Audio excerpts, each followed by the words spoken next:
welcome. How are you? I'm well. How are you? I'm good. And welcome to Monday Meets. For everybody out there in Facebook Live land who's kind of just coming in, thank you so much for joining us. This is a weekly outreach in which I'm Will Averill. I'm the Director of Communications here at the Willow. I speak with a different staff member each week and kind of talk about the programs that they run, talk about the agency itself and the work we do, and the survivors we serve. So it's a real kind of informal chat, nothing too heavy, but a chance to get to know the people behind the programs and the faces behind the programs. And of course, to ask any questions. If you want to ask questions, I'm kind of keeping an eye on the live feed as we go. So feel free to ask a question. We'll try to get to that either in the midst of the conversation or at the end. These occur at 3 o'clock each Monday, so keep coming back, joining us week after week and getting to know the staff and the programs here at the Willow. And today it's Alicia Cusano-Weissenbach, who's the Director of Operations. Thank you so much for joining us. Yeah, hello. Yeah, you are one of the folks who's been here since my first day 3 years ago. So you've been around the organization for a while, and so I'm really excited because we talked a little bit about chatting about sort of the history of the Willow and where we've been and where we're going, and kind of how things have looked from your perspective as someone who started off kind of in a direct service capacity and has moved into sort of a more administrative capacity, but still with a direct service angle.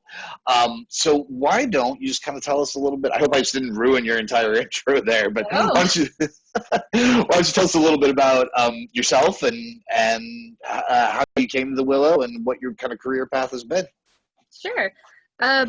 So like Will said, I did start out in a direct service role. I actually started at the Willow in 2012, so I've been around for a little while now, and I was a volunteer for a couple of years. And then in 2014, I actually started working for the Willow at the shelter.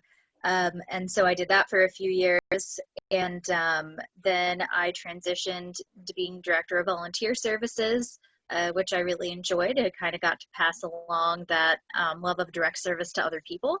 And now I'm in the Director of Operations role, so I handle a lot of our grants, I handle our HR functions, I oversee our bookkeeping office, so we kind of do a little bit of everything now. Mm-hmm. Great. And can we, one thing that and I'm going a little off script here, but I do think that, from a basic perspective, folks sometimes wonder kind of what the processes are, what happens from a shelter perspective. So would you kind of talk us through if someone is in a situation where they need shelter, kind of how does that process work from a shelter angle? Yeah. So most people that are looking for shelter contact us on our emergency hotline, which is available on the Facebook page, on the website, on all of our brochures. And so usually that is the first point of contact. Sometimes someone will reach out to us over our Facebook Messenger or something if they're not able to call. That's not monitored 24/7 like the crisis hotline, so that is kind of the best way. And then from there, an advocate will talk with the person about, kind of what's going on, why they're seeking shelter, just sort of making sure that they're in the scope of what we do, which is domestic violence and human trafficking. And then as long as they are and they're experiencing, danger from an abuser or abusers, then they'll talk them through setting up the intake process, which involves meeting in a public location since our shelter is confidential. And then once they've met in that public location, they'll bring them back, do some paperwork, kind of get them settled in, get them a room, anything they need. So that's how that intake process works. Okay, great. And then and we'll talk about this a little bit more. We had done 30-day stays, but we moved to a longer stay, a stay of 90 days is sort of the average length of stay. And we're going to talk about that and kind of the transition for that, or the reason that we transitioned to that here in a little bit. But I just want to talk, you've done a lot of trainings as your time director of volunteers, and you know a little bit about the history of the Willow, and I haven't gotten to talk to anybody yet kind of about the history of the Willow. So do you want to kind of talk us through that and talk us through the beginnings of the organization and how we kind of went from an all-volunteer organization to what we are today? Yeah, absolutely. So one really cool thing that I don't think a lot of people know is that we're actually the oldest domestic violence shelter in the state of Kansas. So we were founded in 1976. I think we were actually incorporated the following year, but 1976, it was kind of a grassroots thing.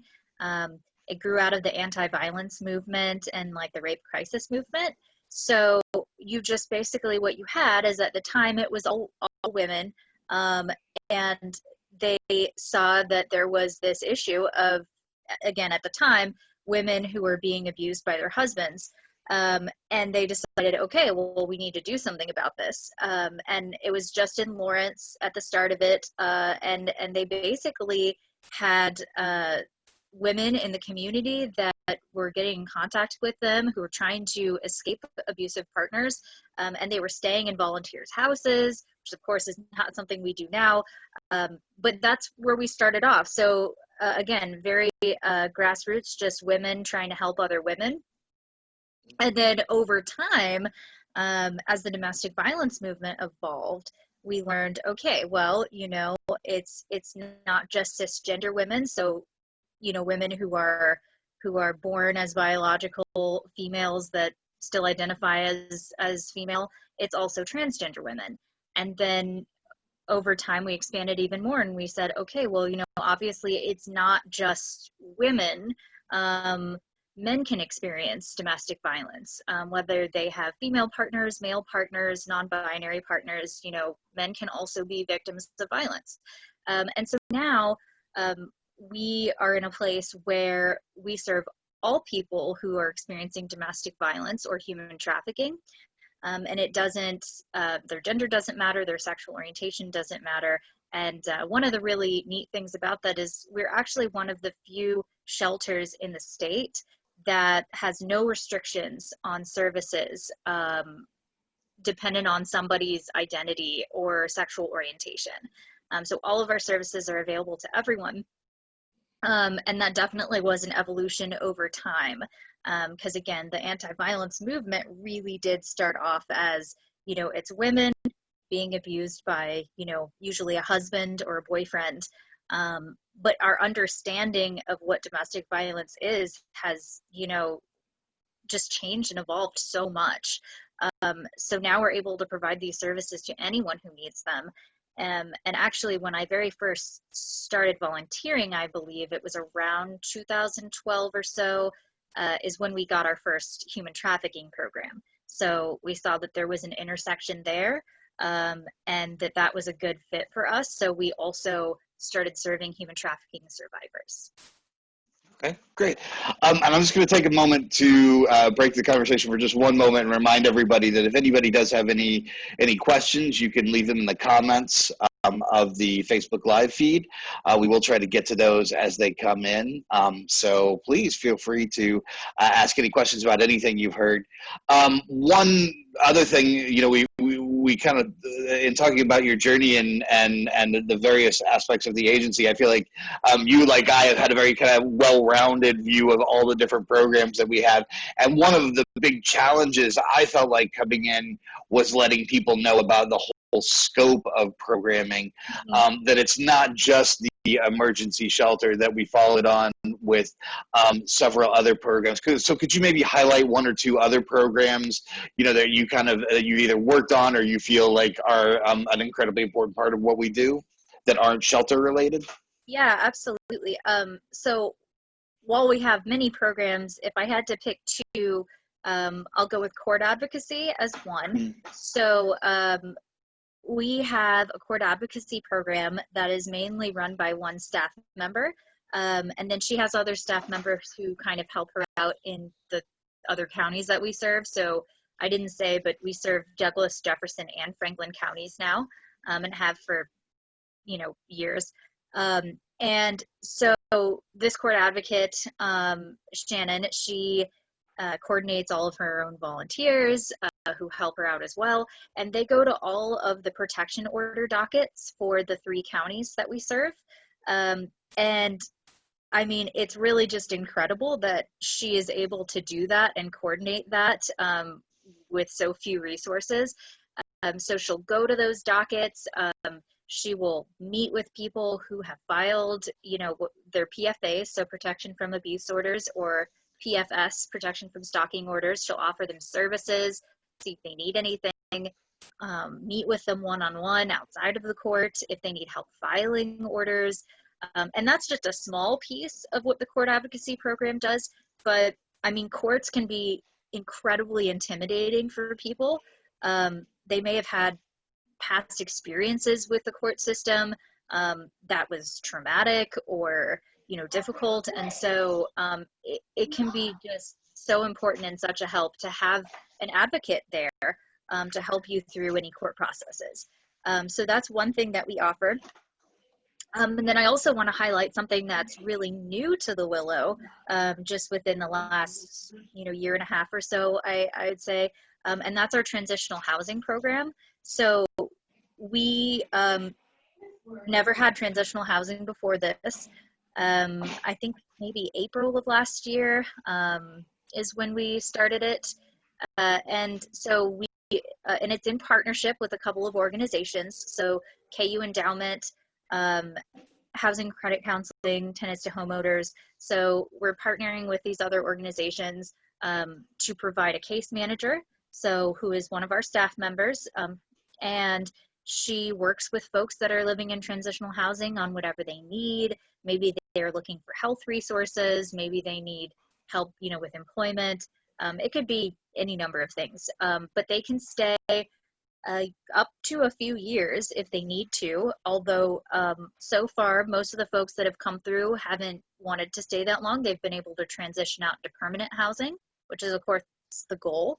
So we've got one group house for singles, and then we've got a few single family homes as well. And so far, I mean, it's been a really successful program. Like I said, we're offering to let people stay up to a few years, but they haven't needed to. They've been able to go to permanent housing, which has been amazing. So yeah, when we were first working on that program, I did some research on statistics, and it's very difficult to delineate sort of domestic violence specific transitional housing from overall transitional housing. But the specifics on the rates of success with transitional housing programs are incredible. Nationally, 85% of people who live in some sort of transitional housing program go on to have their next place be their permanent residence. So it's astounding how powerful just having that extra time can be. Absolutely. Typically people start off in our emergency shelter before they go to transitional housing. That's not always the path, but that's, I would say, most of the time. And, if you think of it as when people come to our emergency shelter, they are in crisis, right? They've just experienced something incredibly traumatic, and they're rebuilding their entire lives. And so it's pretty much impossible to go straight from that into permanent housing. And so that transitional housing gives people some extra time and support to really make sure that they are going to be successful and have the tools that they need and the support that they need. Yeah, I think that case management is such an important element of that overall program to kind of give and provide that support, which kind of works as a nice seg into the next thing that I was hoping to talk to you about. You've done a lot of trainings, both internally and for other organizations, for example, the Crime Victims' Rights Conference, on the trauma-informed care model, which is a model that we have transitioned to. Can you tell us, a lot of people hear trauma-informed care, hear the phrase, but don't necessarily know what that means. So can you kind of lay it out for us, how the trauma-informed care approach is different to what we were previously doing? Yeah, so previously I would say that we followed a pretty standard model of doing domestic violence shelter, you know, which means for people not familiar that, you know, we had lots of rules about, you know, when you should come back to the house at night, and, you know, that's just one example, but traditionally DV shelters are very rules oriented. And that's really difficult for a lot of people to follow and be successful and comfortable in, right? You know, if you think about someone coming from a domestic violence or a human trafficking situation, they've experienced a lot of trauma, right? Mm-hmm. And typically when we see people, it's not just the traumatic situation that they've just been through that they're coming to us for, but a lot of the folks that we see have experienced lifelong trauma. And so there's a lot of different effects that come from that. There's increased likelihood of depression, anxiety, other mental health concerns. There's a much higher likelihood of a substance use disorder. So we know that substance use and trauma are very closely linked. And so essentially, when you're operating on a traditional model of providing shelter, you know, someone may come into your services and have a substance use disorder, just as an example. And traditional shelters will ask them, okay, well, you know, you need to stop doing that while you're here for us to provide you with services, which isn't realistic. It doesn't work. And it's kind of this looking for a perfect survivor, hoping that, you know, saying like, okay, I know you've had this addiction for 10 years, but you're in our shelter now, so you just need to stop that, right? That's pretty silly, but that's how shelters have traditionally operated. So we saw that that was not working. It was not in the best interest of survivors. And so we made an internal decision that we were going to look for a different model of doing things. And so what we found was the trauma-informed model of care, which says, okay, yes, people are coming to us. They have trauma. That means they're going to have things that come along with that, like substance use disorders, like mental health concerns, you know, whatever the case is. And instead of creating rules that make barriers to them staying in shelter and receiving services, we're going to instead accept that this is how they're coming to us. It's okay, and not place heavy rules and unreasonable expectations on people that they can't realistically follow, and that's just going to exclude them from getting the help that they are seeking. So now that we've gone to this trauma-informed model, you know, one of the biggest changes is we really have moved away from being rules-based. So, for example, you know, we understand that somebody might have a substance use disorder. They might come in under the influence. That doesn't mean we're just going to say, oh, okay, well, you messed up, you have to leave. That's just going to re-traumatize the person and make it even harder for them to get services in the future. So we've really just totally changed our approach to working with survivors. When you're talking about trauma-informed care, you're talking about working in partnership with a survivor. You're talking about a system that is respectful of the survivor and their knowledge and their expertise in their own life, that is empowering, and doesn't create, you know, a whole bunch of unnecessary barriers and rules to them staying in services. I guess that kind of works hand in hand with the the longer term stay, the move from 30 days into 90 days, because then you have the opportunity to build on those relationships and to have those conversations. Whereas with such a short stay, it becomes more about, are you following the things that we told you had to do in order to be here, because we got to move somebody in pretty quickly. Exactly. Yeah. 30 days is just not enough. That's what all of the research says, and we've seen that firsthand. When you give somebody shelter for 30 days, I mean, whereas with such a short stay, I accidentally turned on the conversation on my phone. Apologies. It's okay. I have to skip that. No worries. But Yeah. you know, like I was saying, 30 days is just not enough time to do all of the things that you need to meet all of your goals. You know, a lot of times when people enter shelter, they have been prevented from working by an abuser or a trafficker, or you know, they've been sabotaged in their work life by their abuser or their, you know, trafficker. And so that's not, 30 days isn't really enough time for them to figure out, okay, how am I going to, you know, support myself? It's just not enough. And so we were setting people up for failure.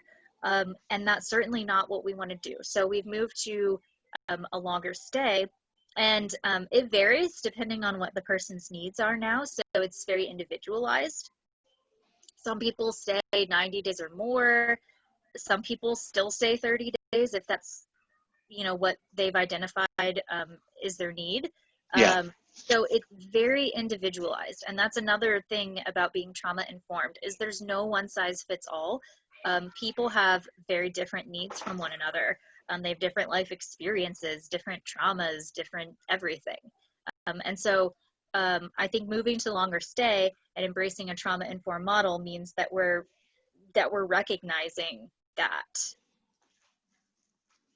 Yeah, Melinda says on the Facebook that it's frustrating how much housing determines your ability to not live with your abuser.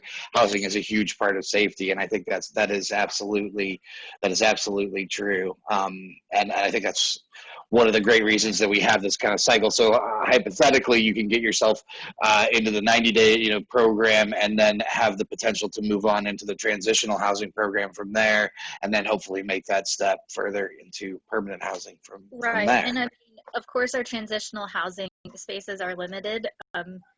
You know, I think we'd like to grow them in the future. So everyone can't go straight from shelter to transitional housing, unfortunately. But again, that's not everyone's need. Some people are ready to go to permanent housing. Some people may qualify for a domestic violence voucher, which is a special kind of voucher through the Housing Authority. So there's lots of different options that we work on with folks, but absolutely, housing is a huge determining factor in whether or not somebody is able to leave an abuser if that's what they're trying to do. You know, domestic violence is one of the leading causes of homelessness in the United States. And oftentimes what we were seeing is when we had the really short stay is because it wasn't enough time to get housing figured out. You know, a lot of people were returning to their abusers, and you know, we would never make a judgment about that. Sometimes it takes several times of leaving and returning to leave for good, if that's what someone's trying to do. But a lot of times what people were telling us was, you know, I just don't have anywhere else to go. Yeah. And so the choice was being homeless, or maybe sleeping in a car, maybe with their children, which is really scary and hard. And so, yes, people were returning, I think, more than they would have if we had had longer stays. So that's a big deal. Okay, great. Well, we have talked about the past of the Willow, and we talked about the present. So let's spend just a second on the future. Where do you see the Willow developing? I mean, one of the things that I love about this organization, this agency, is that I feel like we're constantly innovating, and we're constantly looking at our rules and seeing if they are actually still applicable or if we need to change them. Where do you see the agency sort of moving in the next few years? And you know, what would you like to see us continue to work on? Yeah, so in terms of us changing, like, you know, again, starting off as a very kind of traditional shelter model that only served women to now where we are, obviously is a huge difference. But I think all of us are very aware that you don't just do staff training and change things up in your organization and then just you're done. You know, there's always ways to grow and change. There's always self-reflection that we have to do as an organization. So I think, first of all, that is an ongoing process that will never stop. And if it ever does stop, that's not a good thing, right? Right. And then secondly, I think we're always trying, just on a practical standpoint, we're always trying to add more capacity. So we have been turning away between 20 and 30 people every month who are calling for shelter because we simply do not have space. And that's higher than normal a little bit because we're on even more limited space due to COVID restrictions and wanting people to be safe. But I mean, we were always having, you know, some people that we had to turn away, not daily, but almost daily, I would say. And it's, again, because we just didn't have the space. So that's a huge thing that I think in the next few years, you're going to see that we are adding additional space. We're pretty close to that now. You know, maybe looking at other facilities, there's different options for that. But I do think that that's something that is really important and is going to continue to be important in the next few years. We don't want to turn people away. It's pretty horrible to have to do that. So anything that we can do to grow our organization so that that isn't something we have to do anymore, that's what we're focused on. Okay, great. Well, this has been an absolutely wonderful chat. I really appreciate it. I've given everybody a chance at the end to kind of plug any personal, anything you're doing that's not necessarily Willow related or anything that you're working on or want to talk about. So if you've got anything there, now is the time. Oh. Yeah, okay. Yeah. I probably should. That's good. Well, I have a 1.5-year-old, so that takes up most of my personal time. That makes sense. Very busy. And so as a consequence, I'm very busy too, but it's, you know, obviously I'm very happy and feel very lucky that that's the case. Awesome. Well, thank you so much for joining us, Alicia. Really, really do appreciate it. Thanks so much, everybody who kind of jumped in and watched this on the Facebook Live feed. We will be reposting this on the YouTube page. So if you missed it, you can catch it there as well. On the 29th, we'll have Kelsey Gill, who's the lead shelter advocate. We're going to talk a lot about shelter and talk about how things go there. And talk to Kelsey, and that'll be awesome. This has been Monday Meets. Thank you so much, Alicia. Have a great one. Thanks. All right, have a great one, everyone.